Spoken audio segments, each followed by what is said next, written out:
I am back.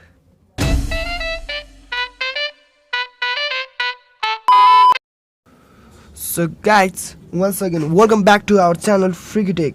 आजको भिडियोमा चाहिँ हामी जीमेल आईडी कसरी बनाउने त्यो हेर्छौं. So first of all go to setting अनि त्यतानिर अप्सन होला अकाउन्ट एन्ड साइन गर्ने क्लिक गर्नुस्.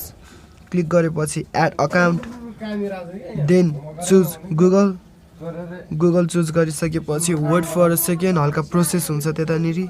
सो प्रोसेस भइसकेपछि क्रिएट अकाउन्टमा थिच्नुस्. देन तपाईको नाम फिल हाल्नुस्. दिनचक पूजा मार्क जकरबर्ग अनि त्यहाँबाट नेक्स्ट गरेपछि तपाईको डेट अफ बर्थ हाल्नुस्. डेट अफ बर्थ अब जति हाल्दा नि हुन्छ. देन जेन्डर चुज गर्नुस्. देन नेक्स्ट अनि त्यहाँबाट गुगलले यहाँ दुईटा सजेसनमा दिएको छ अनि लास्ट अप्सन चाहिँ कस्ट्युम छ. सो तपाईले जुन गर्दा नि हुन्छ यो विश. अनि त्यहाँबाट एउटा स्ट्रङ पासवर्ड चुज हाल्नुस्. अब मेरो हिसाबमा सबभन्दा strong password Jagadamba cement. Just choking. तपाईलाई जस्तो मन पर्छ त्यस्तै पासवर्ड हाल्नुस् तर हल्का स्ट्रङ हुनु पर्यो. So it could not be hack.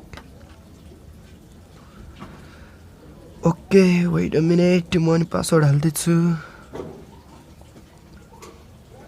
So password हालिसकेपछि नेक्स्ट गर्नुस्. देन स्क्रोल डाउन अनि आई एग्री छ क्लिक गर्नुस्. देन सबभन्दा इम्पोर्टेन्ट स्टेप मेरो यो भिडियो लाइक अनि च्यानललाई सब्स्क्राइब हान्नु चाहिँ नबिर्सिदिनु होला. Don't forget to like and subscribe my channel किनभने एकदमै इम्पोर्टेन्ट स्टेप हो. अनि यो स्टेपले गर्दा तपाईहरुलाई अपडेट आइरहेको छ मेरो अरू भिडियोको. सो अब यति गरिसकेपछि चाहिँ हाम्रो गुगल आईडी अलमोस्ट रेडी होइन रेडी टोटल्ली बनिसक्यो. सो चेक हान्नु है त.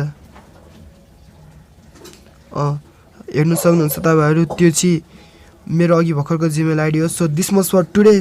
Thank you for watching.